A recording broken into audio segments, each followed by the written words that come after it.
오늘 말씀은 로마서 15장 14절에서 16절까지입니다.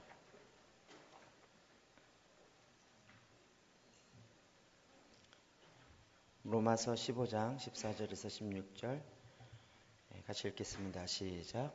내 형제들아, 너희가 스스로 선함이 가득하고 모든 지식이 차서 능히 서로 권하는 자임을 나도 확신하노라. 그러나 내가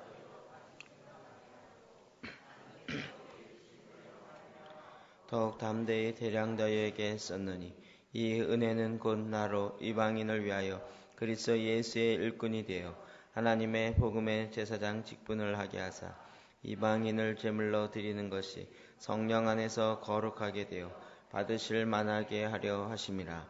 아멘.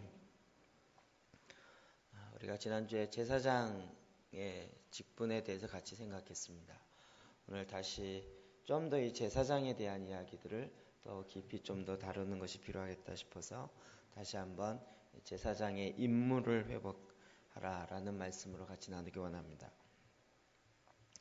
지난 한 주간 동안 일본에서 말씀을 전하고 왔습니다.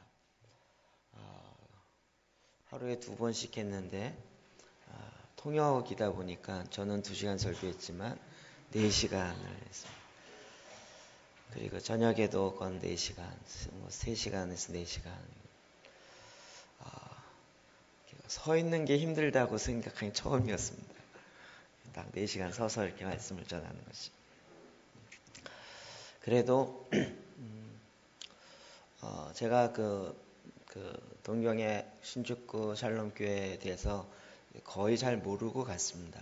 대충 소문만 듣고 또 듣는 이야기만 갖고 갔는데 실제로 가서 보면서 굉장히 제가 갖고 있었던 생각을 이렇게 몇 가지 깨면서 놀란 일들이 있습니다. 거기에는 이제 일본에서 기도의 집을 하고 있는 아주 대표적인 교회입니다. 일본 교회 중에서 그런 교회가 없는데 그렇게 지금 예배를 기도의 집을 하고 있습니다. 24시간 이렇게 찬양과 경배로 계속적으로 하고 있고 밤에도 하고 있습니다.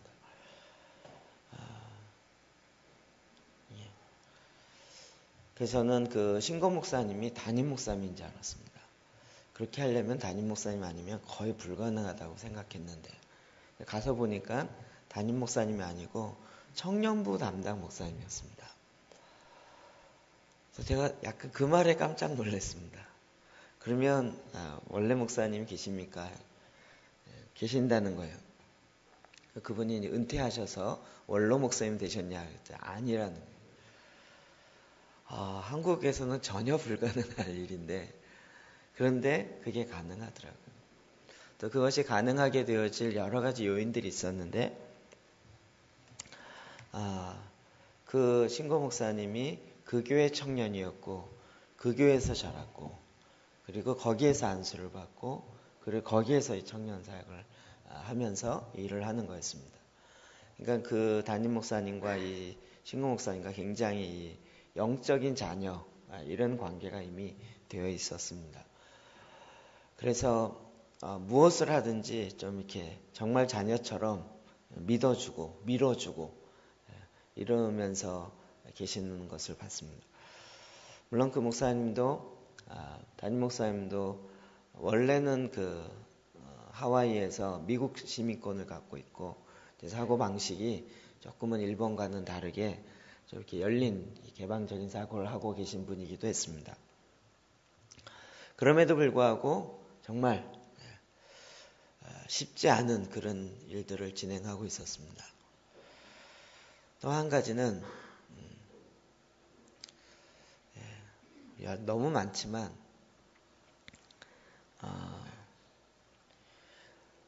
그 신고 목사님의 이 순종과 적용 능력에 대해서 놀랐습니다. 첫날은 이제 저녁 강의만 하고 둘째 날 기도 재단에 대해서 이렇게 말씀을 전하고 또 실습을 잠깐 하고 저에게 요구가 된 건 기도의 재단, 이 트랜스포메이션의 큰 그림과 제사장 기도회를 알려달라는 것인데 그 두 개를 이 7번의 강의로는 너무 이렇게 시간이 작아서 그냥 이렇게 개론만 할 수밖에 없는 시간의 한계가 있었습니다. 그래서 어쩔 수 없이 이제 그 개론만 했습니다. 근데 이 신공 목사님 딱 들으면 그 다음날 와서 목사님 정말 놀라워요. 제가 새벽 2시까지 목사님한테 배운 걸 해봤다는 거예요. 그런데 이게 이렇게 말씀이 기도가 되어지고 이 말씀이 이렇게 능력이 되어서 나온다는 게 자기 너무나도 깜짝 놀랐고, 그리고 한 가지는 이렇게 쉬운 거를 왜 이렇게 몰랐을까? 자기가 실천을 해보는 거였어요. 딱 들으면 그날 밤에 해봅니다. 제사장 기도는 어제 금요일날 쭉 가르쳤습니다. 금요일날 저녁에 그 교회는 이제 그 샤반 예배라고 안식 예배 개념을 많이 이렇게 적용해서 하긴 하지만 가만히 보니까 그냥 철야 예배였습니다. 11시부터 새벽 6시까지 그냥 끊임없이 찬양하고 예배하고, 곧바로 제사장 기도를 1기도하고 2기도를 하더라고요. 너무 좋다는 거예요. 전에는 보니까 찬양을 앞부분에 한 2시간 내지 3시간 했던, 그 교회가 그 주님의 얼굴을 구하는 기도, 36시간 예배, 24시간 예배 이런 거 하는 교회라 시간의 구애 없이 그냥 예배하는 거에 많이 이렇게 익숙해 있었습니다. 근데 그냥 예배하고 기도했는데 대부분의 기도는 방언 기도였어요. 정말 일본에서는 볼 수 없는 그런 교회. 소리 지르고 방언으로 기도하고 막 청년들이 왔다 갔다 뛰면서 깃발을 흔들면서, 저희 이 본당보다 좀 더 작은 것 같아요. 그런데도 그냥 하여튼 그런데 딱 말씀을 이렇게 배우자마자 그대로 해서 말씀을 갖고 기도하는 것을 보았습니다. 저도 굉장히 이게 급박스럽게 갔죠. 2주 반 만에 결정돼서 강의안 준비하고 일본어로 바꾸고 제사기도 일본어 책자로 만들고, 굉장히 급박하게 시간 일정이 안 맞아서 갔지만, 근데 이건 또 하나님의 타이밍이었습니다. 하나님이 정확한 그 시점, 이건 뭐 제가 한 얘기가 아니고 신고 목사님이 했을 뿐만 아니라 거기 있는 많은 기도의 집 한 13, 14명의 스태프들이 있었고 또 많은 또 청년들이 있었는데, 요 시점에 요걸 배운 것이 자기네는 정말 하나님이 행하신 일이다라고 본다는 거예요. 그냥 찬양하고 예배하고 방언 기도하고 이러다 보니까 이렇게 약간 붕 뜨는 거예요.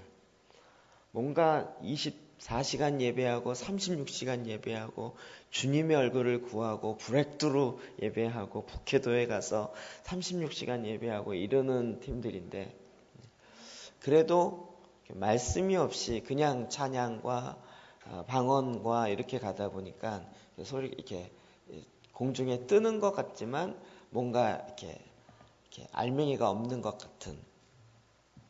근데 말씀을 갖고 기도하기 시작하니까 뭐 확실한 알맹이죠. 확실한 씨앗이고 확실한 생명이죠. 본인들 너무 기뻐하면서 저에게 이렇게 얘기했습니다. 자기는 내일, 그러니까 오늘부터 시작해서 자기네 교회 성도들은 주중에 많이 못 왔기 때문에 스태프들하고 목사님들하고 주로 이렇게 많이 들었기 때문에 자기 성도들을 대상으로 계속 이제 목사님한테 배운 걸 곧바로 설교하겠다는 거예요. 그리고 목사님 3개월 후에 다시 보십시오. 내가 목숨을 걸고 다시 해서 3개월 후에 우리가 어떻게 변화됐는지 목사님 한번 확인해 보십시오. 이렇게 얘기하는 거예요. 기대가 되기도 하지만 어떡하죠? 3개월 후에 거기는 기도의 재단부터 시작해서 말씀 기도 막 쫙쫙쫙, 내가 보기엔 정말 하늘을 뚫고 올라갈 것 같은 그 마음이에요. 우리는 3개월 후에 계속 여전히 이렇게 거기는 수직 상승할 것 같고 우리는 올라갈까 말까 하고 막 이러는 거, 이렇게 될 것 같은 약간 느낌이 들었습니다. 어쨌든 하나님이 너무 귀하게 일하셔서 정말 하나님이 이렇게 그 정확한 타이밍에 정확한 일을 하셨다는 것을 보게 되었습니다. 이 모든 것들이 하나님께서 이 시대에 지금 교회와 예배에 대한 개념 자체를 새롭게 하시겠다라고 했던 예언의 말씀이 이루어지고 있는 것입니다.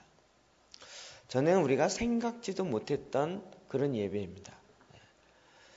그냥 예배 드리면 우리 주일날 예배 드리시 이렇게, 그리고 또 어떤 순서에 따라서 예배를 드리고, 그리고 이제 점점 한국교회는 1시간 내에 예배를 마쳐야 되고, 그러다 보면 설교는 15분에서 20분. 근데 그분들이요, 제가 정말 4시간 강의를 계속 하는데 정말 이렇게 스펀지처럼 빨아들이더라고요. 시간에 구애받지 않으며 정말 하나님이 기뻐하는, 그리고 내 영이 주님 앞에 반응하여 드려지는 그런 예배로 회복되고 있습니다. 그게 한국에서 되고 있다 그러면 한국은 워낙 뜨겁고 기도하니까 라고 세계 교회가 그럴만하다라고 할지 모르지만, 일본에서 그런 교회가 이미 나타났고 이미 그렇게 시작되고 있다. 그것도 동경 항복판에서, 시내 한 중앙에서 젊은이들이, 그리고 그 교회에 함께 세대 간에 어우러져서 그렇게 예배하고 그렇게 바뀌어진다는 것입니다. 지난주도 말씀드렸지만 다시 한번 정말 정확한 것은, 제사장 만인 제사장이라는 이 하나님의 말씀이 풀어지려면 교리적으로 풀어지는 것뿐만 아니라 그것을 담을 수 있는 그릇까지도 만들어져야 되는데, 그 그릇은 기도의 집이 되어야 가능합니다. 저도 저희 교회 기도의 집의 개념으로 하다 보니까 이 기도의 집에 기도하는 그 사람이 그냥 교회 다니는 교인이다, 이 개념 갖고는 풀어낼 수가 없는 것이에요. 그러나 이미 말씀 가운데 있는 제사장이라는 것들을 통해서 보니까, 제사장이 마땅히 직분만 제사장일 뿐만 아니라 제사장으로 실제로 해야 할 것이 있는 거죠. 제사장으로 우리가 그냥 애헴하고 나는 제사장이다 라고 자랑하고 그걸 기뻐하는, 그건 별 의미가 없습니다. 하나님이 우리를 나라와 제사장 삼으신 그에게 세세 무궁토록 영광을 돌리는 이 감격과 이 찬양이 되려면 우리로 하여금 이 제사장으로서 실제적인 삶과 사역을 살았기 때문에 그런 찬양을 할 수 있는 것입니다. 늘 제가 질문하지만, 제사장 여러분, 오늘도 제사장으로 어떻게 사셨습니까? 제사장으로 무슨 일을 했습니까? 제사장으로 어떤 일을 하려고 하십니까? 이 세상에는 제사장이란 개념 자체가 없습니다. 물론 사악한 제사장이 자기네 나름식으로 굿하고 고사 지내고 난리를 칩니다.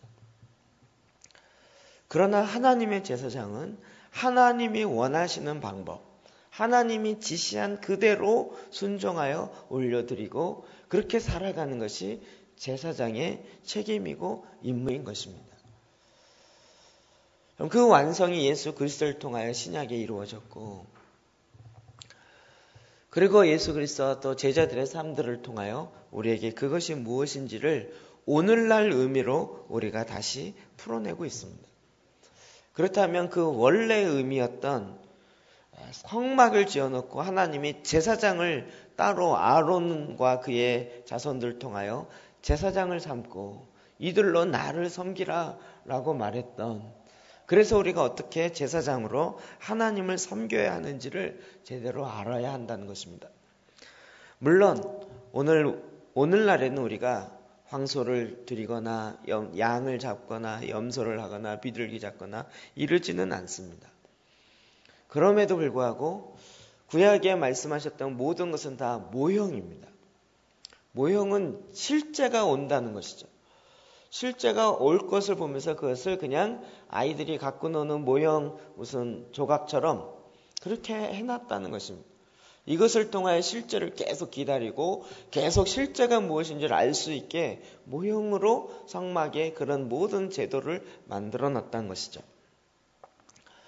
그래서 오늘도 저와 여러분이 모형을 다시 하자 이것이 아니라 이제는 실제의 삶들을 바로 살아내야 하는 것입니다.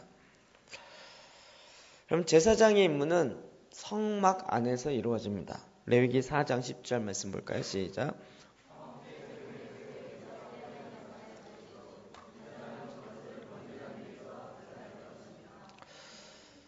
우리는 황소와 양을 드리진 않습니다.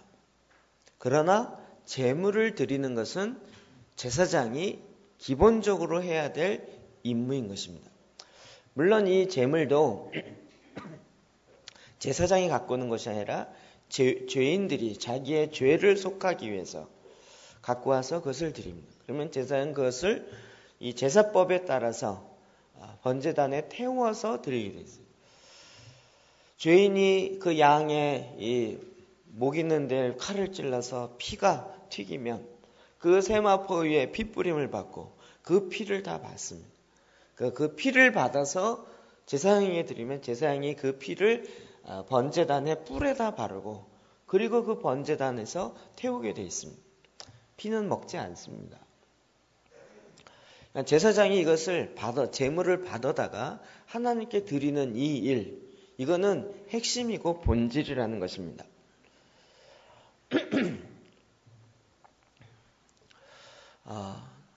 아브라함의 기도 제단 전략을 이렇게 계속 보다가 마지막 네 번째 제단, 첫 번째는 세겜 땅에, 그 다음은 베델에, 그 다음엔 헤브론에 제단을 쌓았습니다. 그리고 네 번째로는 하나님이 지시한 그 땅, 즉 모리아산에 3일길을 가서 거기에서 제단을 쌓고 이삭을 바치는 하나님의 말씀 앞에 순종합니다. 이삭이 나무를 메고 가다가 아버지께 묻습니다. 아버지, 제사 드릴 수 있는 장작도 있는데 제물은 어디 있습니까? 그때 아브라함이 하나님이 준비하신다 이렇게 얘기합니다. 저는 여태까지 그 하나님이 준비하신다 이 이야기가 하나님이 숲을 가운데 양을 숨겨놨다가 믿음을 시험하고 나서 통과하면 이 양을 준비해 놓으셨다 이렇게만 생각했습니다. 근데 나중에 보니까 그 이삭이 나무를 메고 갑니다. 제가 그 말씀을 계속 반복하다가 나무를 메고 가는 제물 누가 생각나십니까? 예수님이요. 십자가를 친히 지고 가는 나무에 달린 자마다 저주받는. 그러니까 나무를 지고 간다는 건 이거는 정말 예수님이 십자가를 지고 가는 그 모형과 똑같은 이 상황을 만들어 놓고 있어요. 근데 아버지가 하나님이 스스로 준비하신다 이랬습니다. 이 이야기도 아브라함이 했던 이야기라고 생각했는데 지금 보니까 하나님께서 나의 죄악을 위하여 제물을 스스로 준비하셨습니다. 내가 제물을 만들어 달라고 한 것이 아니라 아버지가 스스로, 하나님 아버지가 스스로 제물을 준비하고 그리고 그 제사의 법대로 예수 그리스도를 십자가에서 제물로 드렸던 것입니다. 여러분, 이 일을 하는 것은 제사장이 제물을 하나님께 드리게 되어 있습니다. 물론 이 제물에 대해서 많은 해석들이 있어 왔습니다. 로마서 12장 1절 시작. 그러므로 형제들아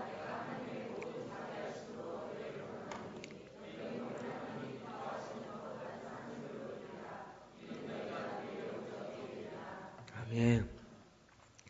하나님의 기뻐하시는 거룩한 산 제물을 드려라. 저는 교회를 오래 다녔기 때문에 이 제물에 대해서 뭐라고 해석했었는지 이게 생각해보면 이렇게 들려지는 생각들이 있습니다. 헌금을 제물이라고 얘기한 적이 있습니다. 또 찬양을 제물이라고 얘기한 적이 있습니다. 혹은 구원받은 것이 제물이다 이렇게 얘기한 적도 있었습니다. 오늘 말씀을 보면 볼수록 이것이 자기 몸을 하나님이 기뻐하시는 거룩한 산 제물로 드리라. 자기 자신을 드리는 것이에요. 그러니까 예수님이 자기 자신을 제물로 십자가에 드렸습니다. 그러므로 온전한 제사를 완성하셨습니다. 그리고 우리에게도 왕 같은 제사장이 되어서 제물을 하나님이 기뻐하시는 것을 드리라는 거예요. 뭘로 드립니까? 우리의 몸을 드립니다. 그래서 지난번에 김현민 간사님 모셔서 개인기도 재단에 제물 없는 제사는 없습니다. 그리고 그 제물은 우리의 몸인데 본인의 자유 의지입니다. 이렇게 이야기했습니다. 자기의 의지를 꺾어서 육신이 원하는 대로 가는 것을 죽여버리고 하나님이 기뻐하시는 대로 그렇게 순종하여 나아가는 그 순종이 제물입니다. 이렇게 이야기했습니다. 오늘날 제사장들이 제사를 안 드립니다. 왜 그럴까요? 순종의 삶을 모르기 때문에 그럽니다. 하나님 말씀 앞에 순종하는 것, 이것은 제사장의 아주 기본적이고 핵심적인 것입니다. 제사장은 하나님께서 특별히 하나님의 목적, 하나님을 섬기고 하나님의 뜻을 이루기 위해서 특별히 구별해서 떼어놓은 자들입니다. 그렇기 때문에 이 하나님의 뜻에 순종하는 것, 그것이 우리의 몸을 하나님께서 기뻐 받으시도록 드려지는 거룩한 산 제물이 되어지고 영적 예배가 되어지는 것입니다. 그러니까 우리가 오늘도 하나님 앞에 나와 내가 내 육체의 욕망대로 따라가지 아니하였고 하나님이 나에게 말씀하시는 쉐마 이스라엘, 들어라 이스라엘아, 그 말씀에 순종하여서 내가 이렇게 순종의 삶을 주님께 드립니다. 이것이 하나님이 기뻐하는 거룩한 산 제물이 되어서 영적 예배가 되어진다는 것입니다. 그럼 이렇게 생각하면 예배가 제대로 풀어지죠. 오늘날 예배는 무슨 극장과 많이 비교합니다. 멋있는 콘티에 따라서 시나리오에 따라서 한 편의 영화를 만들어 놓고 사람들은 와서 가만히 앉아 있고 그 다음에 그 연기자가 막 공연하듯이 뭐 이렇게 해서 잘 이렇게 한 편의 그걸 맡고 감동 받으면 은혜 받았다 그리고 그 정도 생각함. 그럼 그거는 정말 예배의 본질을 놓쳐버린 것입니다. 이것이 원래 갖고 있었던 유대인적 예배가 아니었고 콘스탄틴이 그 모든 유대적 요소를 다 빼버리면서 자기가 믿었던 태양신 그리고 그 태양신을 섬길 때 자기가 했던 예배의식을 집어넣었던 것입니다. 그렇기 때문에 예배에 참석하는 모든 사람을 구경꾼으로 만들어 놓고 오직 사제만 앞에 서서 왔다 갔다 하고 다 구경하게 했던 것입니다. 그런데 하나님께서 이제 모든 사람은 제사장이다. 만인 제사장이다. 모든 사람이 다 예배할 수 있다. 하나님께 제물이 되어 드릴 수 있다. 라고 회복하게 교리를 회복했던 것입니다. 사역은 회복시키지 못했습니다. 2000년 동안 이것이 회복되어지지 않았습니다. 그러나 하나님이 이제 모든 자들로 하나님을 회복하는 것입니다. 제가 또 궁금증이 발동해가지고 새벽에 한번 가봤습니다. 도대체 새벽은 어떻게 하나. 낮에도 좀 일찍 가서 이렇게 해봤습니다. 제가 보기에는 고등학생 돼 보입니다. 자매 하나가 딱 앉아서 피아노를 치면서 찬양하고요. 그 옆에 몇 명이 앉아서 찬양을 하는데 그 교회는 이 의자가 굉장히 얇아요. 그래서 이렇게 타다닥 접어서 쌓아놓기가 편하게 되어 있더라고요. 평상시는 항상 접어서 여기가 허행하게 비어나요. 그리고 이렇게 옆에다 이렇게 의자를 쌓아서 이렇게 구루마에 밀어갖고 쉽게 이렇게 할 수 있게 해놨어요. 자매 하나는 피아노를 치면서 찬양하고 그 앞에 형제 하나는 그 찬양에 맞춰서 춤추다가 노래하다가 기도하다가 엎드리다가 약간 오해할 정도였어요. 쟤네 둘이 무슨 연애를 하나? 자매는 찬양하고 형제는 그 앞에서 같이 노래 찬양하다가 기도하다가 하여튼 이해 안 되는 중학교 2학년 애들의 행동과 같이 어떨 때는 이렇게 그냥 바닥에 엎드렸다가 또 일어나갖고 손을 들고 하다가 또 막 거기를 돌아다니면서 하다가 막 박수 치다가 속된 말로 별 지랄을 다 하는 것 같은 제대로 모르면 하는 것 같아요. 그렇게 2시간을 하더니 끝나고 같이 또 기도했던 사람이 모여가지고 같이 또 기도하고 막 새벽 6시부터 8시까지 반주하는 그 형제가 있는데 기름부심이 엄청 강하대요. 또 나가봤습니다. 궁금해서 나왔습니다. 한 10명 정도가 이렇게. 그러니까 안고 싶은 사람은 의자 갖고 와서 빼서 안고, 아니면 그냥 저 방석 갖다 놓고 엎드리고 뭐 아주 그냥.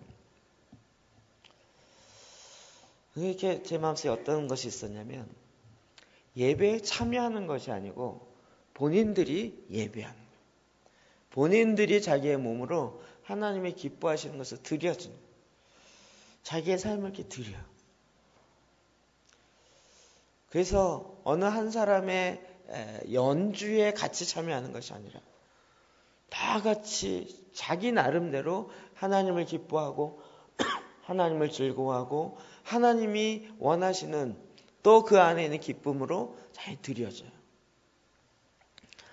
이와 같은 정말 모든 사람이 제사장으로 드려지는 이런 예배가 회복되어지기를 주의 이름으로 축복합니다. 뿐만 아니라 그 삶이 온전히 하나님의 말씀 앞에 순종하여 하나님의 뜻을 이루어가는 것이 제사장이 드려야 할 제물이라고요. 그렇다면 하나님의 뜻이 무엇인지 알아야죠. 하나님 우리에게 뭘 명령하셨는지 알아야죠. 그것은 기도의 제단에서 하나님의 말씀을 듣고 하나님의 말씀을 받는 것이죠. 이 사람들이 한 2년 반 정도 기도에 지불했습니다. 제가 좀 의아해서 아이합을 갔다 왔냐고 물었더니 아직까지 한 번도 안 갔다 왔대요. 그러면 기도의 집을 어떻게 하기로 했냐 그랬더니 그 신고 목사님 간증을 밥 먹다가 잠깐 하더라고요. 자기가 청년부를 맡고 했는데 무슨 일인지 얘기는 안 했지만 일이 생겨서 그 청년들이 싸우기 시작하고 갈등하더니 나중에 다 교회를 나가버리더라고요. 자기가 이렇게 훈련을 했는데 그래서 자기가 너무 낙심이 되고 그래서 집에서 이건 도저히 어떻게 해야 할 수가 없는 그 난관에 부닥친 거죠.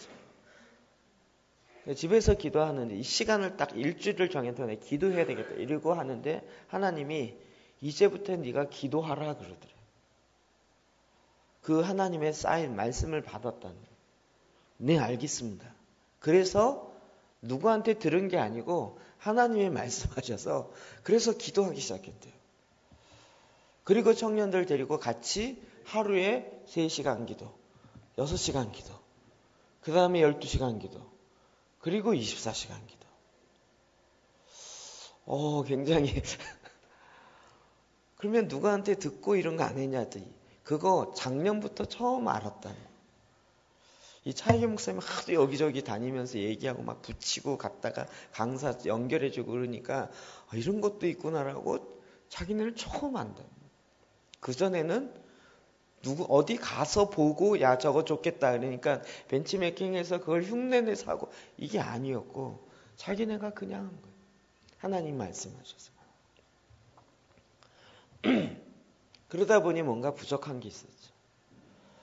그러다 보니 기도하면 무조건 방언으로 2시간, 3시간 하는 거예요. 방언 기도가 잘못됐거나 틀린 거 아닙니다. 그러나 고린도전서 14장에 있는 것처럼 영의 기도는 영의 소원을 이루고 마음의 기도는 마음의 소원을 이룹니다. 그러니까 방언으로 3시간 기도했으니까 영의 소원만 집딱 이루어진 거겠죠. 그런데 마음은 뭔가 마음의 소원은 이루어지지 않은 허한 부분이 있죠.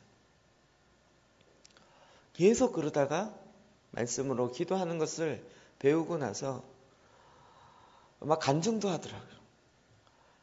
아침에 일어났더니 어제 새벽 2시까지 막 말씀을 읽으면서 찬양했던 것이 새벽에 일어나자마자 찬양이 나오고 그 말씀이 또다시 나오면서 간증이 나옵니다. 그 아침에 오렌지 하나를 먹으려고 딱 잡았는데 오렌지를 만드신 하나님을 찬양합니다. 까보니까 오렌지가 또 너무 이렇게 질서져 이렇게 아름답게 마시는 듯이 주님을 찬양합니다. 우리 기도재단 하듯이 이게 습관이 되니까 이제 그냥 하나님이 이런 거 만드신 걸 그냥 뭐만 잡으면 하나님 만드신 게 찬양합니다. 오렌지 색깔 노랗게 만든 게 얼마나 예쁜지 이렇게 만드신 하나님을 뭐 그냥 찬양이 나오기 시작합니다. 삶을 드리는 훈련들이 되어 있다 보니까요. 그냥 탁 방향만 알려주니까 그냥 합니다. 제가 굉장히 부끄러워졌어요. 저도 그렇게는 안 했어요. 막 안 되는 거 막 억지로 해보려고 막 이러다가 이제 조금 하고 이런 식이었지. 듣고 나서 막 새벽 2시, 3시까지 막 하고 이러지는 못했어요. 정말 자기 자신을 드려요. 자기 자신, 자기의 몸을 하나님이 기뻐하시는 대로 그것을 깨달으면 딱 그 말씀 앞에 순종하여 드려요. 그것이 제물이 되어진다. 예수님이 성전에 헌금함 앞에 앉으신 적이 있습니다. 예수님, 제가 요즘 분위기가 있어요. 제가 만약에 여러분 들어오실 때 저 헌금함 앞에 딱 의자를 갖다 놓고 근데 예수님 그걸 하셨어요. 부자들이 와서 돈을 막 두두두두두 집어넣어요. 근데 과부가 와서 동전 그 2랩돈을 넣었어요. 예수님 뭐라 그러셨습니까? 이 과부가 헌금한 것이 더 크다.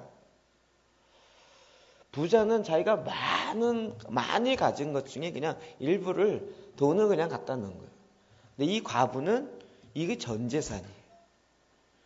전 재산을 하나님께 바쳤다. 이 얘기는 뭘까요? 그냥 가진 것 중에 바쳤다 이게 아니라 자기의 몸을 바친 거예요. 자기의 삶을 바친 거예요. 부자는 삶을 바치진 않았어요. 그냥 가진 것 중에 일부를 바쳤어요. 물론 많이 냈다 할지라도 그러나 그의 삶은 따라가지 않았던 거죠. 여러분 삶을 돈으로 대체하려고 하지 마십시오.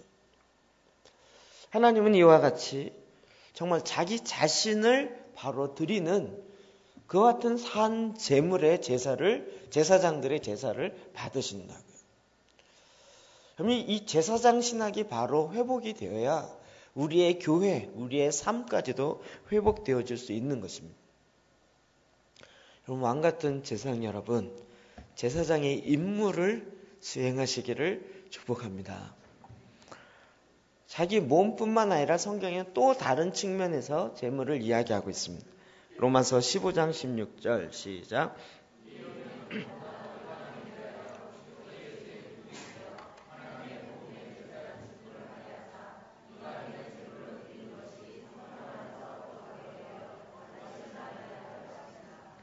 아멘. 여기 보니까 지난주도 이 말씀 읽었는데 이방인을 제물로 드리는 것이 이방인을 제물로 드린대요. 이 사람을 제사로 드리는 인육제사인가 그 얘기가 아니죠. 사도 바울이 나로 이방인을 위하여 그리스도 예수의 일꾼이 되었어요. 그래서 이방인들을 하나님께 드리는 제사장 직분을 자기가 하게 했다고요. 그래서 이방인들을 제물로 드리는 것이 성령 안에서 거룩하게 되어 받으실 만하게 하려 하십니다. 사도 바울은 지금 하나님이 자기를 부르신 제사장으로 불렀는데 특별히 이방인의 제사장. 그래서 이방인들을 하나님이 받으실 만한 제물로 드리는 것이 자기에게 상급인 것입니다. 제물은 이렇게 자기의 사명과도 관련되어 있습니다. 이방인을 드렸다. 이 얘기는 자기가 아닌 하나님이 명령한 다른 사람을 하나님이 기뻐 받으실 만한 제물로 그들의 삶이 하나님께 드려진 바 되도록 훈련했다는 것입니다. 여러분 기분 나빠하실 수 있지만 저는 여러분을 제물로 하나님이 기뻐하실 제물로 바쳐야 될 책임이 있는 사람. 그래서 가만둘 수가 없어요. 여러분 그냥 편하게 노는 꼴을 제가 못 봐요. 제사장으로 하나님이 기뻐하는 삶이 되어지도록 뭐 당근을 쓰든 채찍을 쓰든 어떻게든 하나님이 기뻐하실 만한 그렇게 제물이 되어서 드려져야 되는 것이 저의 책임. 여러분이 이미 그렇게 살아갈 때는 하나님이 또 여러분에게 또 부여하실 거예요. 너희의 가정을, 너희의 직장을, 너희의 삶의 영역을, 너희의 현장을 하나님이 기뻐하시는 제물로 그 사람들을 바치라는. 어떤 사람은 해외에, 어떤 사람은 중복이 돼요. 어떤 사람은 역할로, 교사로서 가르치는 것으로, 섬기는 자는 그 부지런함으로. 그래서 그의 삶이 하나님이 기뻐하시는 제물이 되어질 수 있도록 그들을 훈련시키고 준비시켜서 그렇게 하나님께 드리라는. 사도 바울이 계속 우리가 서신서를 통해서 보았다처럼 너희들은 나의 면류관이고 나의 기쁨이고 나의 상급이니라 라고 이야기했던 그 패턴이 그대로 맞는 거죠. 우리가 DNA를 통해서 같이 한 사람 한 사람, 그럼 DNA에서 그냥 우리끼리 잘 즐겁게 성격 맞는 사람끼리 잘해보자 이 얘기가 아니죠. 우리가 스스로 제물이 되어지고 그도 제물이 되어서 하나님이 기뻐 받으실 만한 제물에 드리는 삶을 살아가야 한다. 자기만이 아니라 이제는 이방인까지도 드려진 바 되어진. 하나님이 우리의 마음을 만지시고 내가 도저히 거부할 수 없을 정도로 내가 그 일을 감당하게 하는 하나님의 일하심이 있습니다. 그러니 교회의 구조 자체가 바뀌어야 되죠. 여러분 모두가 다 제사장이기 때문에 제사장의 그 역할을 할 수 있도록 준비시키고 훈련하고 그리고 모두가 다 이런 제물을 하나님께 기뻐 받으시도록 드려질 수 있는 그런 훈련이 되어야 하는 것입니다. 그것이 전 개인적으로 주님이 말씀하실 때 이건 기도의 집의 회복이 교회의 회복을 갖고 온다. 주님이 말씀하신 것이기 때문에 만민이 기도하는 집이라 일컫는 단지 와서 기도만 한다는 것이 아니에요. 또 이방인처럼 무엇을 먹을까 무엇을 마실까 무엇을 입을까 그거를 주십시오 라는 기도가 아니고 또 이방인들처럼 말을 많이 하여야 중언부언하면서 한 말 또 하고 길게 하여야 하나님이 들어줄 거라고 생각하는 그런 기도가 아니라 하나님의 나라와 의를 구하는 그런 기도를 할 때 자기가 제사장직이 회복되어지고 제사장으로서의 임무 역할이 회복되어지기 시작하는 것이죠. 그 김현미 간사님이 지난 금요일날 저희 교회 설교하고 와서 목사님 그 기도하는 중보팀이 있는데 저희 중보팀이 회복의 동산교회에서 매일 기도해요. 아니 왜요? 그랬더니 이 기도의 재단이 부흥의 불로 터지게 매일 기도해요. 할렐루야. 여러분의 이 기도의 재단이 불이 임하여지고 그래서 하나님의 말씀을 듣고 하나님의 그 말씀으로 기뻐하는 제물이 되어지는 그 삶을 살 수 있도록 매일같이 기도하는 강력한 중보기도 팀들이 여러분에서 기도하고 있습니다. 터지든지 안 터든지 하나님이 원하십니다. 근데 이게 강력한 하나님의 계획하십니다. 토요일날 오는데 이 차이경 목사님이 그 맨날 설교 때마다 이야기하는 아시안 하이웨이 넘버 1 그 시작점을 가봐야 된다는 거예요. 사진을 보니까 그냥 게시판이더라고요. 그냥 도로 그 관광판에 그냥 아시아 하이웨이 1 이렇게 돼 있어요. 여러분 지금 고속도로 보면 다 아시안 하이웨이에서 지금 바뀌어 있죠. 안내판 안 보시면서 다니시죠. 근데 그 시작점을 봐야 된다는. 근데 뭐 빨리 가야 되는데 그래서 가보죠 뭐. 그리고 또 그분 한번 해야겠다 그러면 꼭 하세요. 제가 또 다른 그게 아니라 이거 하면 어떨까요? 그래도 무조건 끌고 가세요. 그냥 갔어요. 그래서 저는 일본이 열도에 뭐 바다에 어디 우리나라 부산이나 여기서 이렇게 시작해서 이렇게 가는 줄 알았어요. 알고 봤더니 동경 한복판에 있어요. 우리나라 광화문 거기 그 시점에 그 있거든요, 우리나라에도. 그런 것처럼 한복판에 있어요. 그냥 이렇게 돌로 비석 하나 있고 가운데 이렇게 점 하나 찍고 이렇게 십자 이렇게 표시 이렇게 열십자 표시 하나 딱 있어요. 여기서부터 시작해서 이제 하이웨이가 시작됐네, 고속도로.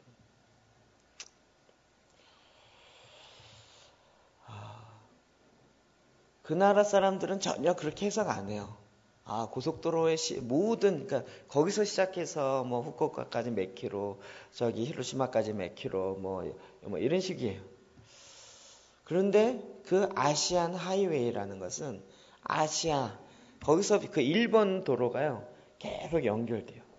그래서 위쪽에 후쿠오카까지 가서 그 다음에 부산 쪽으로 내려와서 다시 서울로 들어와서 평양으로 해서 그 다음에 북경으로 해서 그 다음에 이 상해 앞쪽으로 해서 서안으로 해서 인도 위쪽 해서 실크로드를 따라가서 결국은 예루살렘까지 가는, 이게 아시안 하이웨이예요. 그 일의 시작점이 일본이라고요. 이번에 설교하다가 제가 말을 하다가 갑자기 이렇게 멈춰야 할 상황이 많이 있어요. 왜냐하면 제 많은 예화 중에 일본과 관련된 예화가 있더라고요. 일본 기분 나빠갖고 했던 그러니 근데 일본 사람에게 그 얘기는 할 수 없잖아요.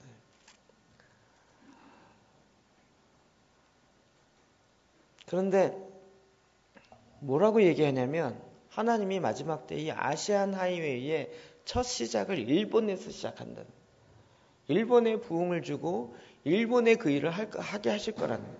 뭐 좋죠. 그런데 약간 저의 이 민족성을 자극하는 이야기를 한 거예요. 한국보다 일본이 부흥이 먼저 터질 거라는 거예요. 그래서 한국에 있는 교회가 시기해서 일본도 저렇게 하는데 우리는 못하냐, 시기해서 더 열심히 기도해가지고 그래서 연결될 거라는 거예요. 약간 기분 나쁘더라고요. 근데 오면서 생각해 보니까 그 꼴 될 상황이 됐어요. 이제 계속 거긴 또 기도 재단부터 시작하여 제사장 기도요. 계속 할 것 같아요. 3개월에 가서 우리가 배워야 될 상황이 될지 모르겠어요. 그럼 정말 하나님께서 강력하게 일으키실 것 같아요.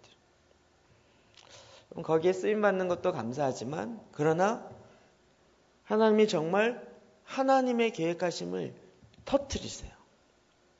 그리고 그 영향으로 아시안 하이웨이의 고속도로 시작이 되었던 것처럼 하나님이 이 영적인 하나님 예수 그리스도의 다시 오심의 큰 대로를 준비하는, 그 대로가 하이웨이예요. 그 대로를 준비하는 일들을 하나님이 시작하신다고요.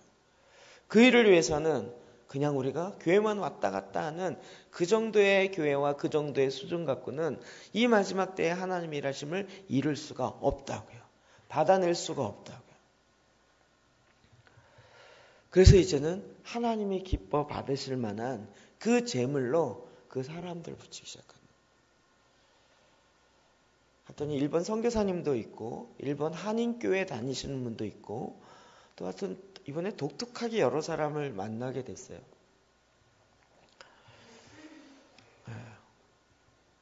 희한한 목사가 와서 그런지 희한한 사람들이 많이 왔어요. 만나서 얘기하다 보니까 또 하나님 그렇게 만나게 하신 이유와 목적을 좀 알겠더라고요. 이방인들을 제물로 사서 그들로 하나님이 기뻐하시는 제물이 되어 드린다. 이건 저만의 일이 아니라 여러분 모두가 다 제사장으로 감당해야 될 일인 것입니다. 이 제물을 하나님께 드리는 것, 이것이 제사장의 가장 중요한 일입니다. 이것이 또한 골로새 1장 28절에 이렇게 이야기하고 있습니다. 시작.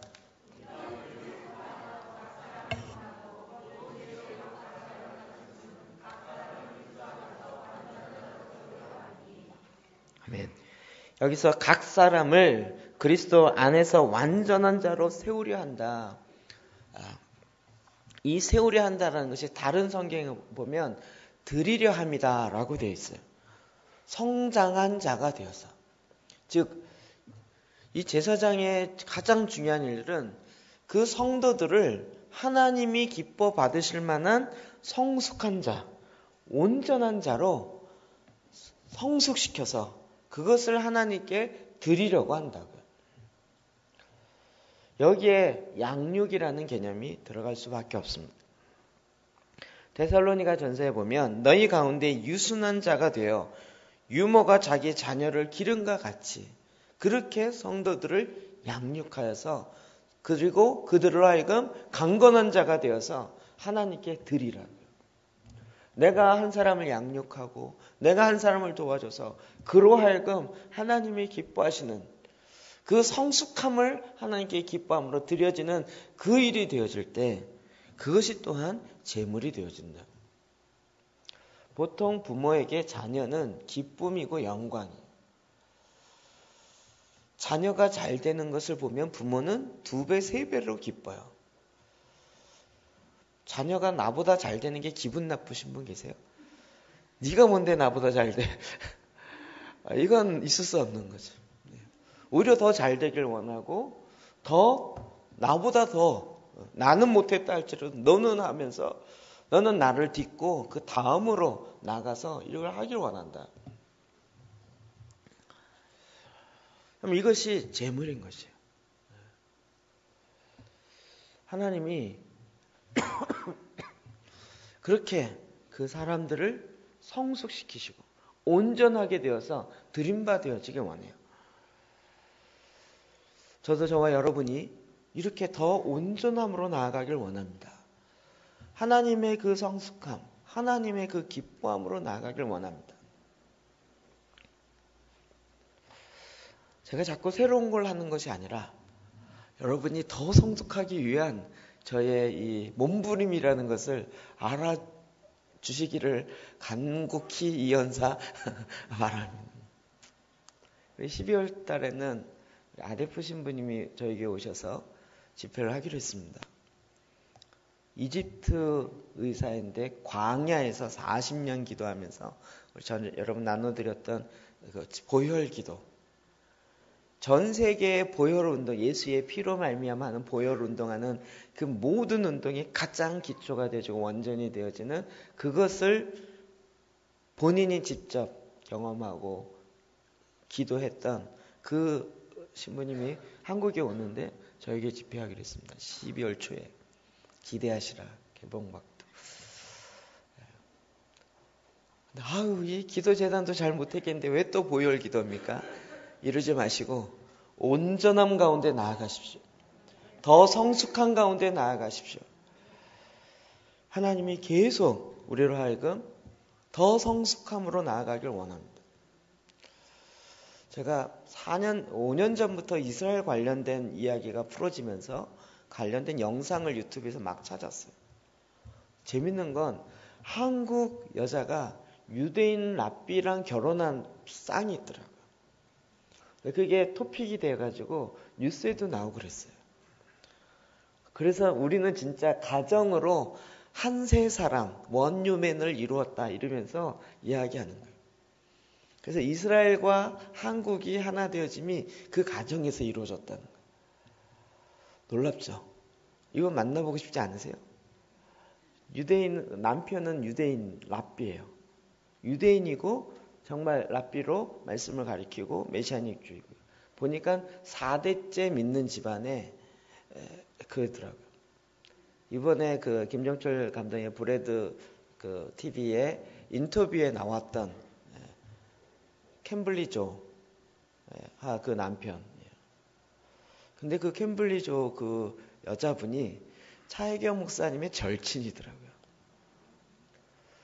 제가 한마디만 하면 한국 올 때 초청해서 집회하겠더라고요. 그러면 그분이 주로 가리키는 건 뭐냐면 샤반 예배, 안식일 예배가 어떻게 풀어져야 하는지를 유대식으로 가르쳐 주는 것이 아니라 그것이 신약으로 와서 어떻게 기도해야 하는지 이게죠. 그 다음에 유월절 이런 것들을 구약에 있는 우리 이방인들은 잘 이해도 되게 어려운 이런 것들을 아예 같이 살았으니까요. 제가 신주쿠 샬롬교회에서 샤번 예배를 드린 데서 되게 궁금했어요. 구약식의 안식일 예배는 아니라는 거, 안식이라는 거 아니라는 거 우리 아는데 그거를 신약적으로 와서 샤번 예배는 어떻게 드리나. 그래서 자꾸 물어봤더니 보니까 아주 간단한 것만 했더라고요. 안식일이 되면 토요일날 저녁이죠. 금요일날 저녁. 그렇게 되면 집에서 어머니가 촛불 갖다 놓고 그 촛불에 불을 켜면서 나팔을 불면서 이 안식일이 시작해요. 네, 그것만 따라 하더라고요. 앞에 초 갖다 놓고 그 촛불을 붙이면서 양각 나팔을 쫙 불면서 드디어 안식일의 시작이다. 와! 그러면서 이제 춤추기 시작하는 거예요. 오프닝 셀러브레이션으로 끝내주더라고요. 더 놀라운 것은 그 양각 나팔, 소파르 그거를 누가 부냐면 5살, 6살 애들이 불어요. 걔네들 예배 끝내줍니다. 딱 찬양하면 벌써 손 딱 이러면서 찬양하기 시작하는데요.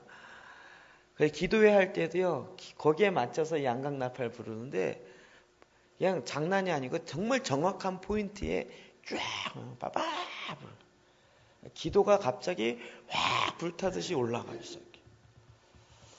이야, 정말. 그래서 제가 이번에 알았어요.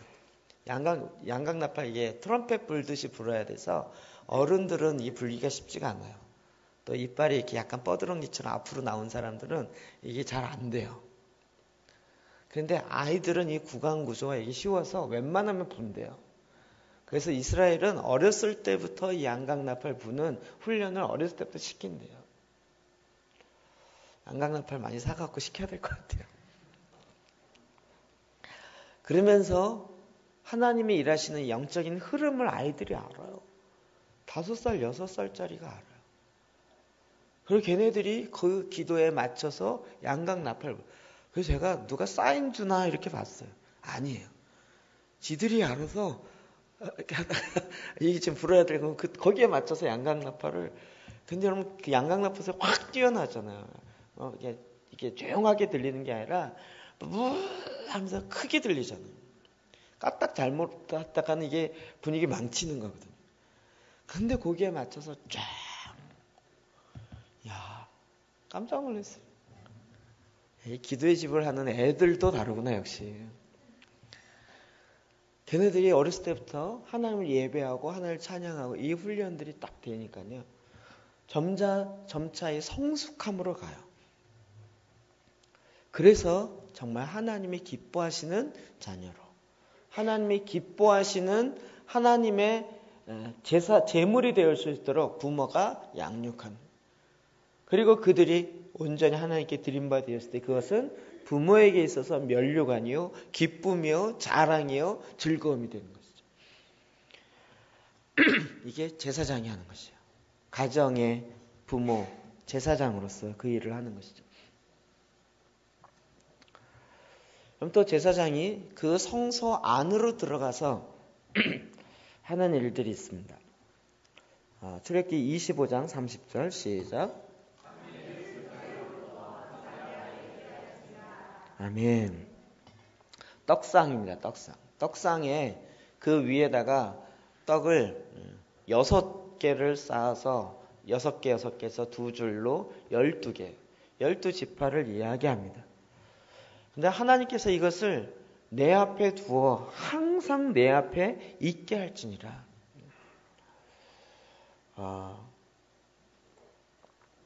제사장이 떡을 만드는 과정을 영상으로 만든 게 있었어요. 영어로 돼 있어 제가 다 제대로 이해는 못했지만, 근데 그게요, 여러분 떡 만들어 보셨어요? 떡 만드는 과정 아시죠? 떡이 밥처럼 이렇게 탁 넣고 찌면 나오는 게 아니잖아요. 그게 만드는 과정이 고운 가루를 곡식을 갖다가 빻아야 되고, 그 당시 우리처럼 뭐 이렇게 빻는 기계가 있겠습니까? 손으로 다 하고, 그리고 그 고운 가루를 잘 채를 썰어서, 고운 가루라 이게 정말 이렇게 가늘게 나온 그걸 반죽하고, 그걸 가지고 이 떡을 만들어요. 이게 다 제사장이 하는 일이에요. 이 떡이 항상 하나님의 그 성소 안에 두게 하라고요. 제가 지금 목이 잠긴 건 일본에서 힘들어서가 아니라 어젯밤에 힘들어서 그런 거예요.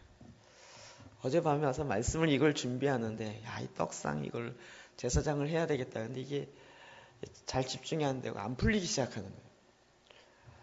하고 새벽 2시까지 앉아서 끙끙거리다가 하나님이 긍휼히 여기사 갑자기 확 풀리면서 2시 좀 넘어서 끝났어요. 토요일날 밤에 이 설교가 완성되지 않고 자면 거의 악몽을 꾸는 경우가 있어요. 그래서 완성을 해놓고 자야 돼요. 떡을 만들어야 돼요.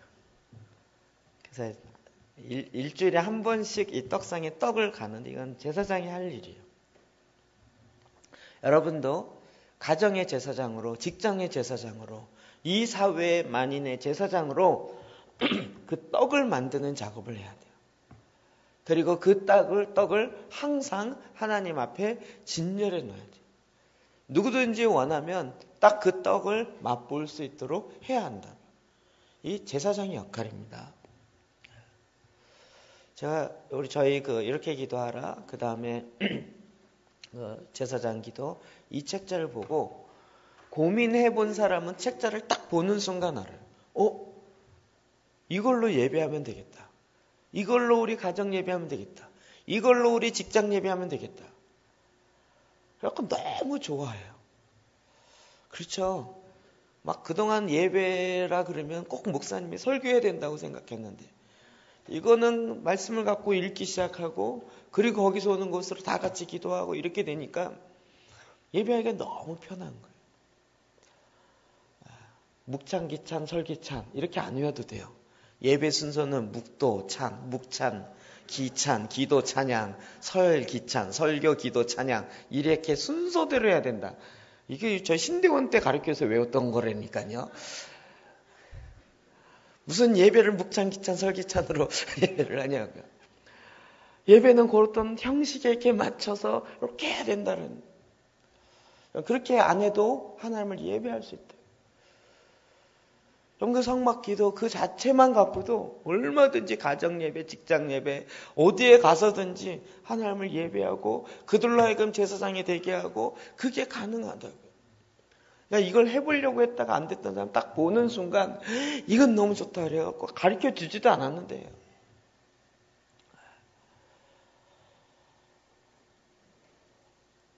차이오 목사님이 이번에 왜 저를 불렀는지를 2가지를 이야기하더라고요. 저희 교회 왔을 때 제가 그걸 잠깐 설명해 줬어요. 30분. 그거를 딱 이거 좋다 그러면서 그분이 이게 안 거죠. 딱 10권을 가지고 그 보스턴으로 다다음 날에 날아갔어요. 자기 사역하는 거예요. 거기에서 이제 석사, 박사 하는 아이들 금요일마다 저녁 철야를 시키거든. 걔네들 데려다 주고 30분 딱 자기가 들은 거 가지고, 야, 이거 갖고 이렇게 하는 거야. 해. 이래갖고 시켰어요.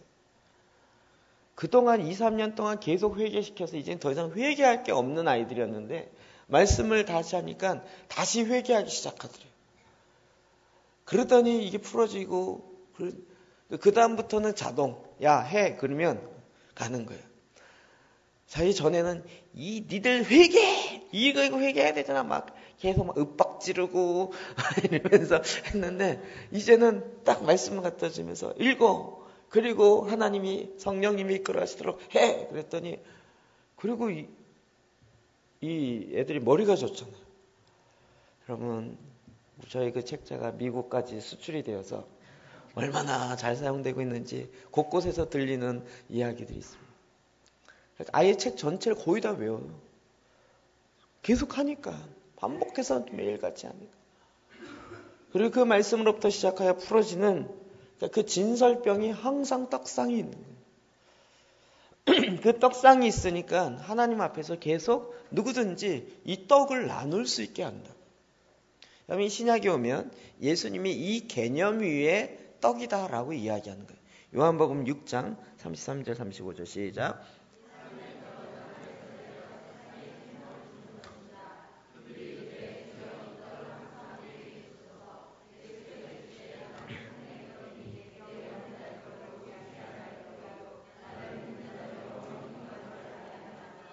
아멘.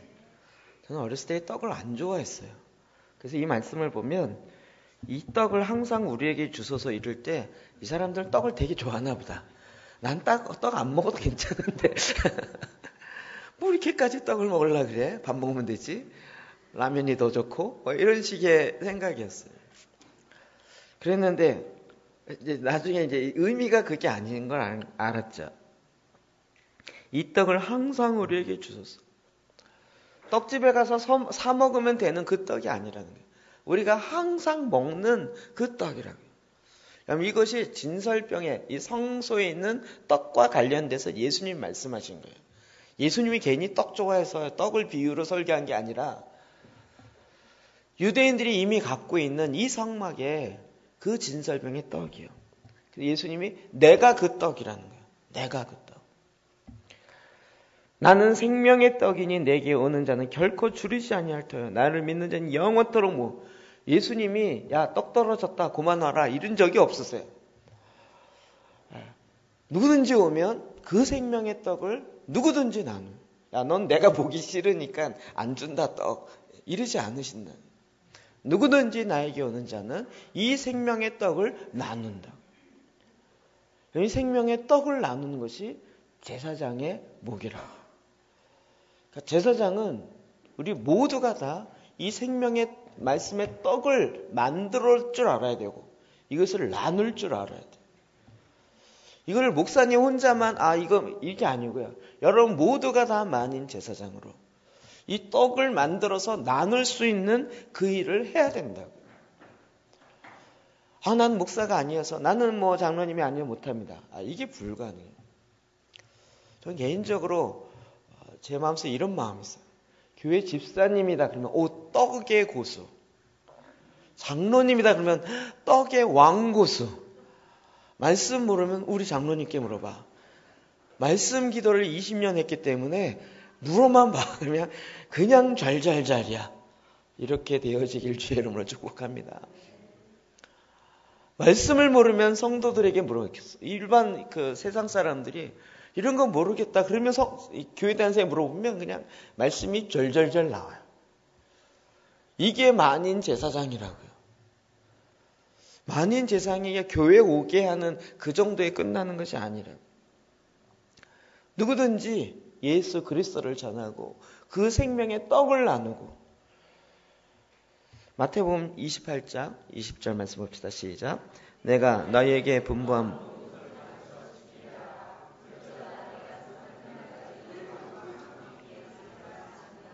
아멘. 예수님의 마지막 명령, 대위임 명령. 너희는 가서 모든 족속으로 제자를 삼아 아버지와 아들과 성령의 이름으로 세례를 주고 내가 너희에게 분부한 모든 것을 가르쳐 지키게 하라. 가르쳐 지키게 하라. 가르치는 데 초점이 아니라 지키게 하라는 것에 초점이에요. 그런데 뭘 지키게 해요? 뭘 가르쳐요? 예수님이 제자들에게 분부한 모든 것을 가르치라는 거예요. 예수님이 가르친 게 무엇일까요? 또 제사장들은 그걸 또 알아야 돼요. 알아야 가르치죠. 예수님이 뭘 가르쳤냐요? 우리는 자꾸 예수님이 뭘 가르치면 신학 자꾸 생각해요. 신론부터 시작하여 인재론과 구원론과 교회론과 성령론과 말세론과 뭐 이런 식으로 신학을 가르치라고 예수님은 말씀하세요. 그 당시에는 신학 자체가 없었어요. 오늘날에 이야기하는 식이에요. 지금 돌이켜보니까 그 당시에 예수님도 유대인이 갖고 있었던 문화 위에서 살았고 그 위에서 이야기를 하신 거예요.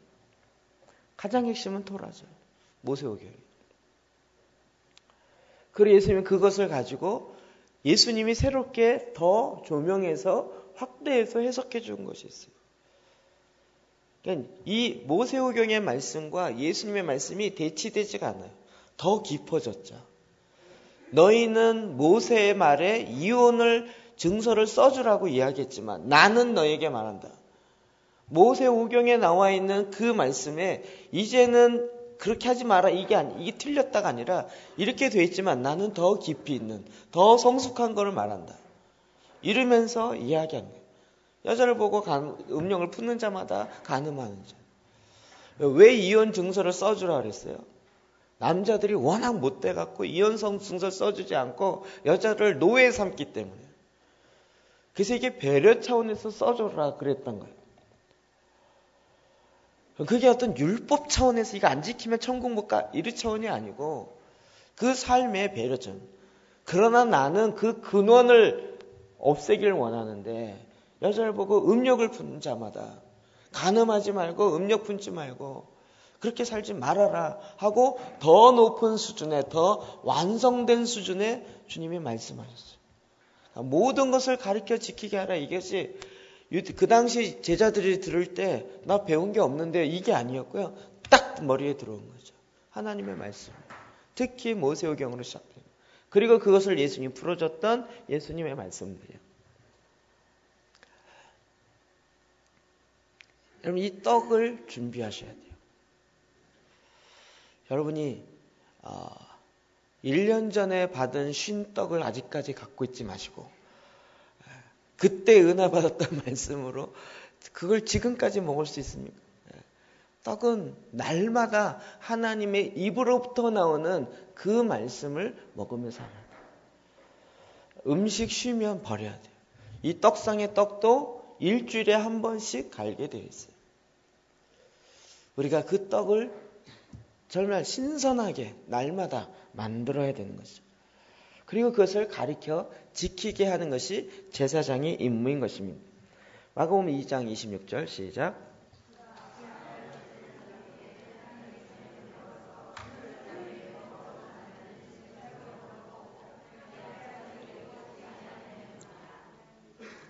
원래 그 진설병에 있는 떡은 제사장만 먹게 돼 있어요. 그러니 일반 백성들은 못 먹지 않습니까? 라고 툭 이야기할 수 있는 그런 논지가 있는데 이 부분에 있어서 예수님이 미리 그 시대에 일어났던 한 독특한 사건을 이야기하면서 이걸 풀었어요. 다윗이 쫓겨다닐 때 너무 배고파서 다윗은 제사장이 아니에요. 다윗은 그냥 왕인 거죠. 그리고 선지자적 사명이 있었던 거예요. 근데 제사장은 아니었어요. 근데 너무 배고파서 그 성막 안에 있는 진설병이 떡을 먹고 자기와 함께하는 자들도 줬다고요. 그러면 율법을 어긴 것이잖아요. 그런데 이것을 그 당시에 율법 학자들도 잘못됐다고 얘기하지 않았다고요. 사실 이거는 더 크게 이 복음서에 이게 여러 번 나와요. 이거 뭐냐면 하나님께서는 제사장만 먹으라 그랬는데 다윗은 사실 신약에 풀어지는 것을 미리 알았던 거죠. 제사장이 누구예요? 주를 믿는 자들은 모든 자가 왕 같은 제사장이라는 거예요. 그냥 구약의 그 율법대로 하면 아론의 후손에 있는 그들만 먹어야 했지만 다윗은 나도 하나님 앞에서 왕 같은 제사장이라는 것을 이미 그의 삶 속에서 이해되고 풀어졌기 때문에 그 먹지 말라고 했던 것도 먹어도 죽지 않고 살았다고요. 오히려 계시가 풀어지고 더 앞장선 행동이었대요. 율법으로 얘기하면 안 되죠. 제사장만 먹어야 되는 그 진설병을 왜 먹냐고. 다윗은 이렇게 법을 어긴 자가 되는 거예요. 그런데 오히려 다윗은 이와 같은 계시가 풀어져서 신약에 와서 풀어지는 만인 제사장이 이것이 풀어져서 구약에도 그렇게 살았던 사람으로 아예 인정해주고 있는 거예요. 오늘 저와 여러분이 이 하나님 앞에 진설병에 놓여있는 그 떡을 먹는 자들이에요. 그리고 그것을 만드는 자요 나누는 자의 책임이 있다고요. 우리의 가정에도요. 여러분 이번 추석에 가정 예배를 드린다면 기도하십시오. 그리고 하나님이 우리 가정에게 주시는 그 말씀을 기도의 제단으로 받으십시오. 그리고 내가 기도하든 설교하든 뭘 하든 하나님 나에게 이런 우리 가정을 향한 말씀을 주셨습니다. 딱 선포하십시오. 가정을 회복시키시고 가정을 깨끗게 하시고 가정에 이렇게 상처난 것들을 치유하시고 묶여있는 것들을 풀어내는 그 제사장의 일들을 저와 여러분이 우리 가정 안에서 감당하는 것입니다. 그 다음에 또 한 가지는 그 성소 안에는 등불을 계속 관리하면서 켜는 것입니다. 출애굽기 27장 21절 시작. 아론과 그의 아들들로 회막 안 증거궤야 휘장 밖에 저녁부터 아침까지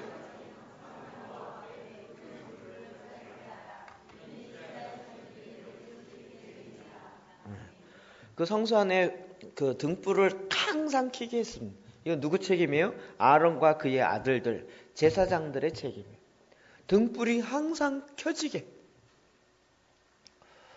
그럼 그것이 끄름이 나지 않고 항상 켜지게 하려면 계속 깨끗한 감람유를 부어야 돼요. 감람유는 또 그냥 나오지 않고 올리브유인데 그거는 올리브 그 나무나 과일에서 짜야 돼요. 거기서 그 순전하게 정제해서 깨끗하고 이것을 놔요. 그리고 그것이 떨어지지 않도록 계속 또 공급해야 돼요. 심지가 이게 타기 시작하면 심지에서 끓음이 날 때 심지도 갈아줘야 돼요. 이 작업을 매일 하면서 그 빛이 꺼지지 아니하도록 항상 비추게 하라고요. 하나님은 저와 여러분을 통하여 이 일을 감당하게 하셨어요.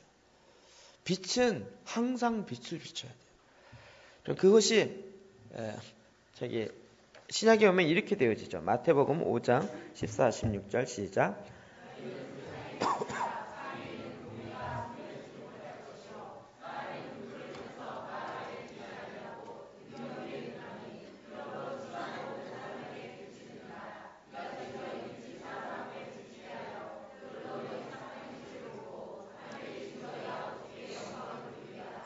아멘.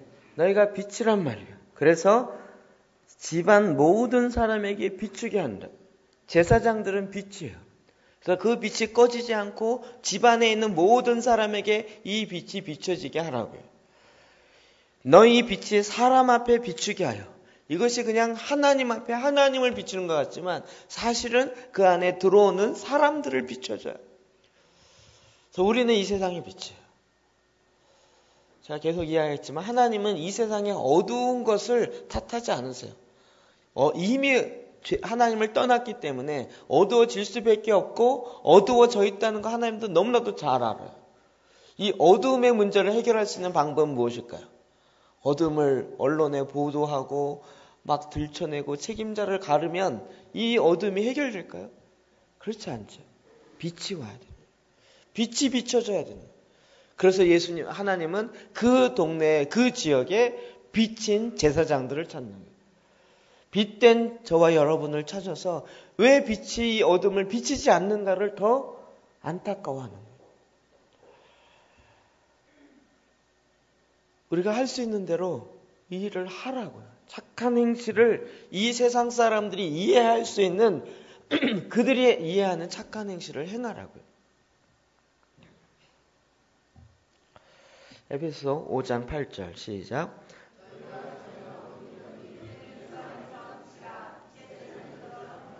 아멘. 빛의 자녀들처럼 행하라. 일본 가기 전에 전화가 성교사님한테 왔어요. 요즘에 안산에 외국인 사역하시는 분들이 이 추석이 되어지면 오히려 회사가 쉬기 때문에 이 사람들은 추석 명절 거의 1분도 안 쉬더라고요. 그러니까 우리나라도 추석문이 가장 크잖아요. 그래서 요때에 이 사람들이 우리 성교사님들이 수련을 많이 해요. 요 기간에 3박 4일 수련해요. 그런데 여태까지 추석 때는 수련회 회장들도 다 놀았어요. 거기 계시는 식당 계시는 분, 뭐 기계실에 계시는 분, 방송실 다 출석세로 가니까 다 놀잖아요. 근데 이분들이 주로 거의 공장에 안 놀기 때문에 성탄절도 출근해야 돼요. 성탄절 예배도 드리기가 쉽지 않아요. 근데 요때는 다 안 울어요. 그러니까 이제 가끔 전화가 와요. 저희 교회에서 수련했으면 좋겠다는 전화가 좀 많이 와요. 밥 먹을 수 있고 여기 할 수 있고 그러니까 이제. 근데 저희는 이제 이렇게 씻는데 불편해서 숙박 시설 해놓은 건 아니어서 어렵고 아무 요청이 와요. 요즘에 이 추석 지내는 많은 문화가 달라졌다고요. 보통 이제 부모님들이 안 계시면 자녀들끼리 놀러 가거나 이런 일이 많아요. 근데 이럴 때 여러분 이 착한 행실을 하면요 정말 좋아요. 그들과 함께 나눠주고요. 그들의 가족이 되어주고요. 모든 사람들이 다 가족을 만들니까 이 외국인들이 굉장히 덜렁이 있는데 외로워요. 갈 데도 없어요. 만나기도 쉽지 않아요. 그런데 그들을 향해서 오히려 내가 너희와 함께 하겠고 너희와 같이 가족이 되어서 나는 이제 우리 가족 웬만큼 다 되어서 이러면서 가면 굉장히 중요한 착한 빛이 될 것이에요. 그들의 마음속에 그들을 만날 수 있는 시간이에요. 하여튼 시간이 이상하게 우리가 바쁘면 그들은 한가하고 우리가 한가하면 그들은 바빠요. 이게 같이 만나지기가 쉽지 않아요. 그러나 우리의 마음을 좀 내려놓아서 그들 향해 나아갈 때 하나님의 빛이 비춰지게 하는 것이죠. 그 다음에 또 한 가지 마지막 향입니다. 출애굽기 30장 7절 8절 봅시다. 시작.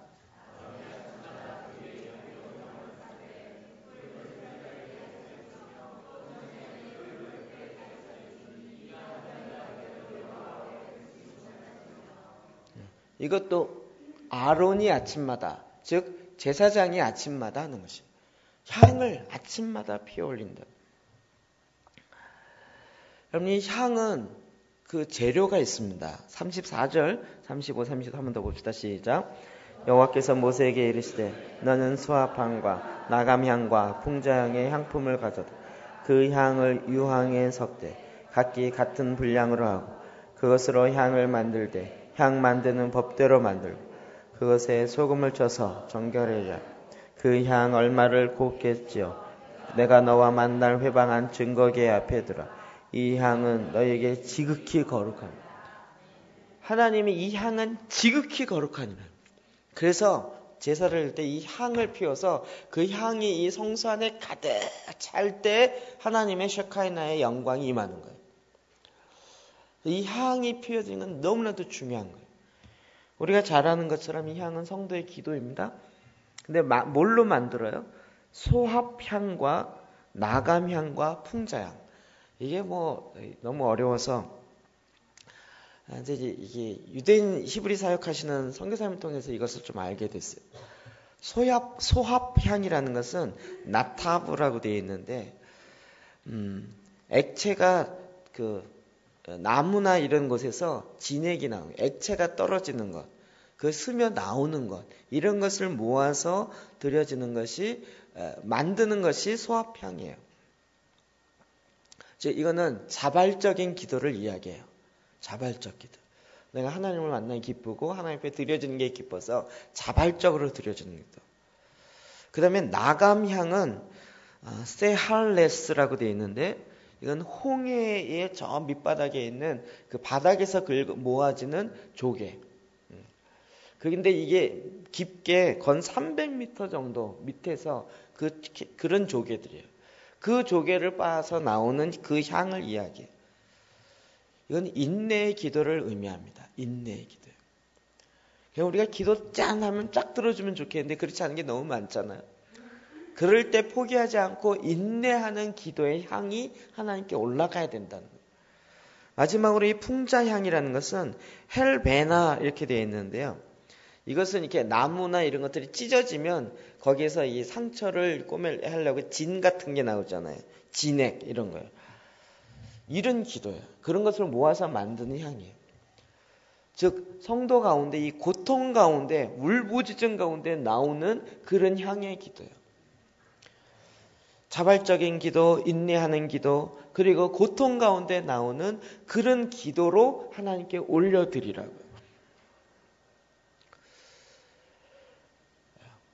한국은 특별히 유황의 기도에 기름 부심이 있다 그래요.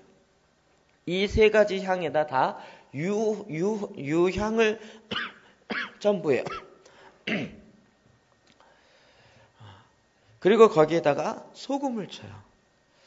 소금을 친다는 것은 우리식으로 해석하면 안 돼요. 우리는 어떨 때 소금 치죠? 재수없을 때. 이 개념이 아니죠. 역대하 15장 3절인가 보면 소금 언약에 대한 이야기 나와요. 이건 언약과 관련돼 있어요. 이 모든 기도에 하나님의 언약을 붙여야 되는 거예요. 언약이 녹아져야 돼요. 언약에 근거한 하나님의 간구가 들어가요. 언약은 하나님 말씀 가운데 나오는 것들이죠. 이럴 때 이 언약에 근거해서 이 향이 가득 찰 때 하늘이 열리고 그곳에 하나님의 영광의 임재가 나타난다고요. 성도들이 이 세상의 고난으로 고통의 기도를 할 때 하나님이 그것을 기쁨 받아요. 우리는 동성연애 이런 것 때문에 굳이 막 애써서 기도 안 해도 돼요. 그러나 그것이 하나님 앞에서 얼마나 큰 죄악인지 알고 내가 인내하며 고통하며 진통 가운데 기도할 때 그것이 하나님 앞에 향이 되어 올라온다. 이 향의 기도를 하나님이 지극히 거룩한 것이다. 이거 누가 해요? 제사장들이 하는 거라고. 제사장들이 해야 할 것들이 많아요. 그냥 애엄하고 앉아있는 것이 아니라 엘리 제사장의 그 두 아들이 했던 것처럼 갖고 온 재물에 그냥 고기 잘라서 고기 먹는 자들이 아니라 부지런히 하나님 앞에 마땅히 올려드려야 할 임무들을 감당해야 하는 거죠. 계시록 8장 3절 시작. 또 다른 천사가 와서 제단 곁에 서서 금향료를 가지고 많은 향을 받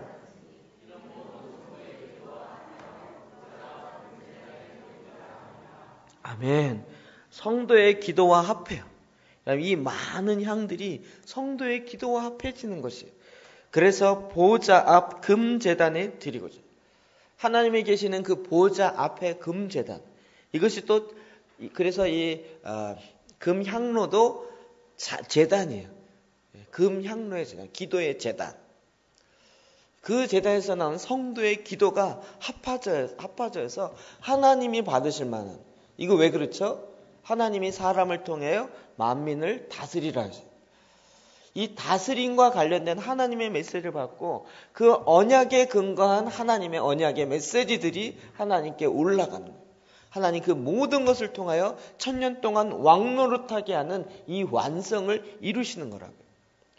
그래서 마지막 때 기도의 집이 회복되어지고 제사장들이 회복되어지고 하나님의 이와 같은 역사가 우리 가운데 풀어지기 시작해요. 저도 옛날에 성막 제사장 그러면 너무 지겨웠어요. 근데 요즘은 내가 제사장인 줄 아니까 출애굽기에 나오고 레위기에 나오니 지긋지긋한 이런 내용들이 어마어마하게 풀려요. 게다가 절기가 풀어져요. 여러분 6월절 엄청납니다. 6월절. 첫 번째 6월절은 뭐였죠? 이스라엘 백성들이 애굽에서 나오면서 어린 양을 잡으면서 6월절 피를 뿌리면서 그들이 죽지 아니하고 구원되어진 6월절 어린 양. 두 번 이것의 본질은 무엇이었습니까?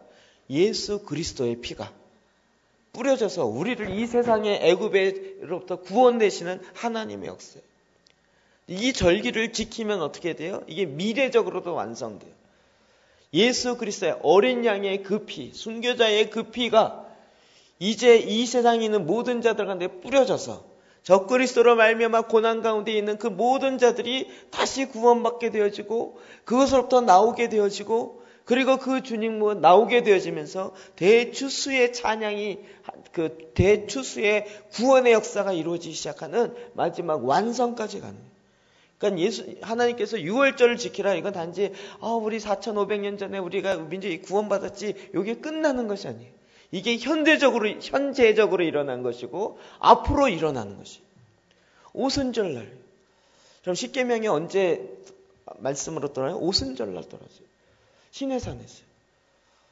그럼 오순절날 성령이매요. 오순절 기냐게. 그리고 이것이 우리가 절기로 지켜갈 때 그냥 과거에 몇 년 전에 이게 아니고요.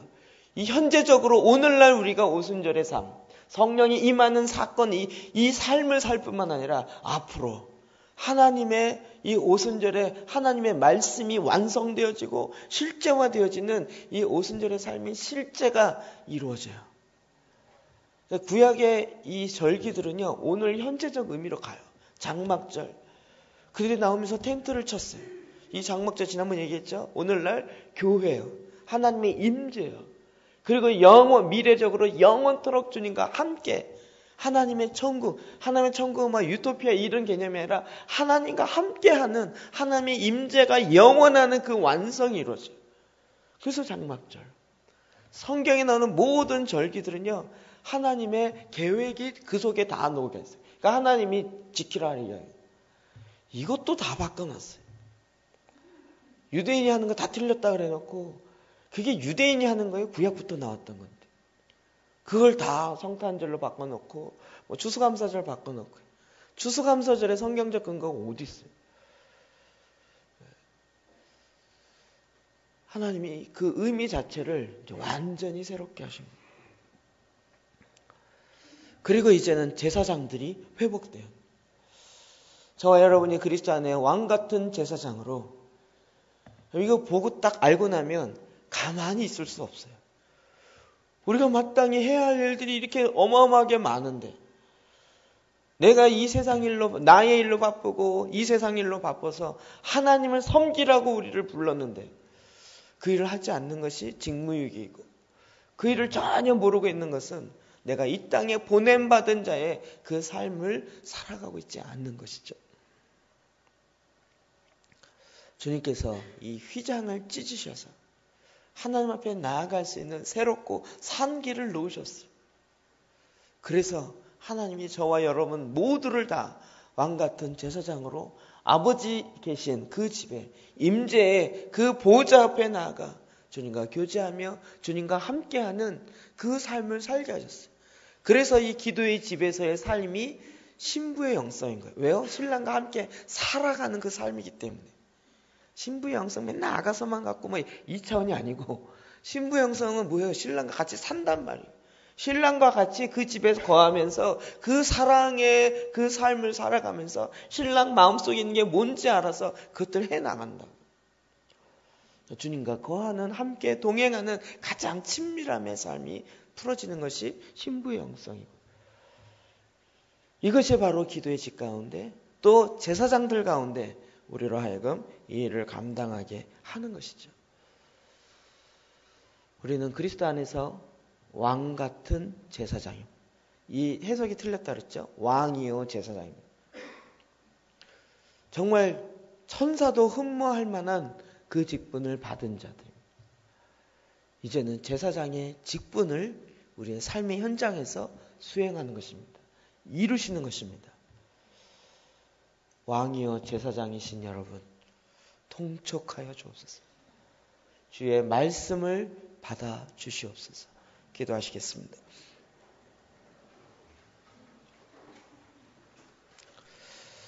하나님 아버지 이 시간 저희가 기도하기 원합니다. 하나님이 가장 거룩하게 여기시는 그 향을 태우기를 원합니다. 우리가 자원함으로 혹은 인내함으로 혹은 고통 가운데 하나님이 기뻐하시는 지극히 거룩한 그 향을 아버지 앞에 드리기를 원합니다. 이 향으로 우리를 사용하시는 주님을 찬양합니다. 이 시간 오늘 나에게 주신 그 말씀 잡고 우리의 가정이나 오늘 특별히 가정만을 위해서 기도합시다. 하나님 우리 가정이 제사장인 줄 알아서 그 가정 가운데 이 빛이 풀어지게 하여 주십시오. 이 떡이 나눠지게 하여 주십시오. 이 향으로 가득 차게 하여 주십시오. 하나님 주신 말씀을 잡고 우리 가정이 하나님의 세우신 거룩한 제사장의 가정으로 온전히 쓰도록 우리 같이 한번 중보하며 기도합시다. 기도하겠습니다.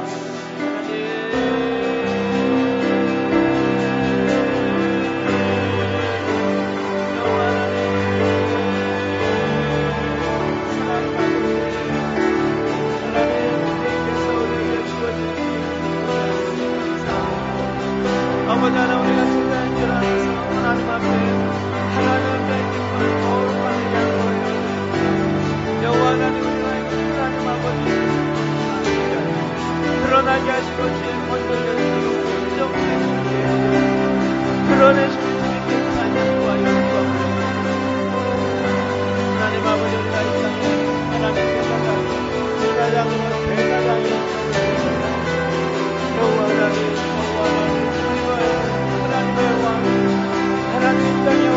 다스리는 자여 통치하는 자여 하나님 이 땅에 하나님을 나타내는 자가 되셨습니다. 여호와 하나님 아버지의 내 말씀을 하나님 이 땅 가운데 하나님 아버지 저희가 죄악 가운데 아버지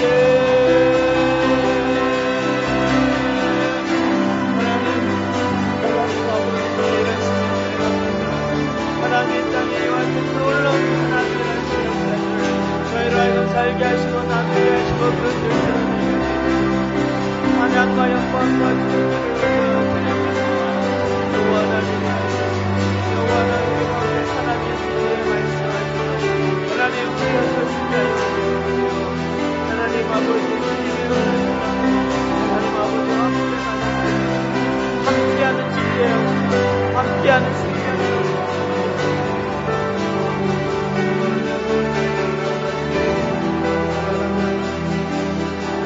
하나님 아버지 하나님께 내 말씀 그리고 하나님의 온전히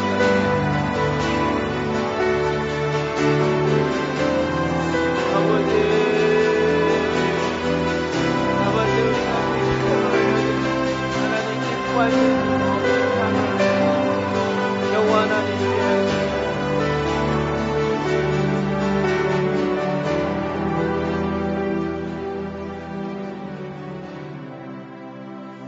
하나님 아버지, 우리라금 이 제사장의 직임에 거룩함과 하나님의 뜻을 더 알게 하시니 감사합니다.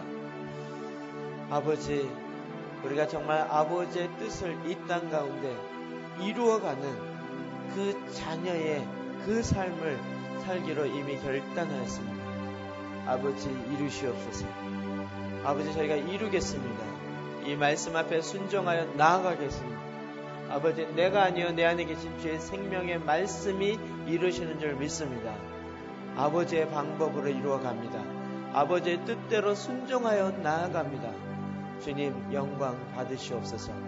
아버지, 이번 추석에도 가족 가운데 이와 같은 주의 생명의 떡이 나눠지게 하여 주십시오. 이와 같은 빛이 비춰지게 하여 주십시오. 아버지, 자원의 기도와 인내의 기도와 눈물의 기도가 가정 안에서 향이 되어 올라가게 하여 주십시오. 이 일을 이루시는 주님을 찬양합니다. 예수 그리스도 이름으로 기도하였습니다. 아멘.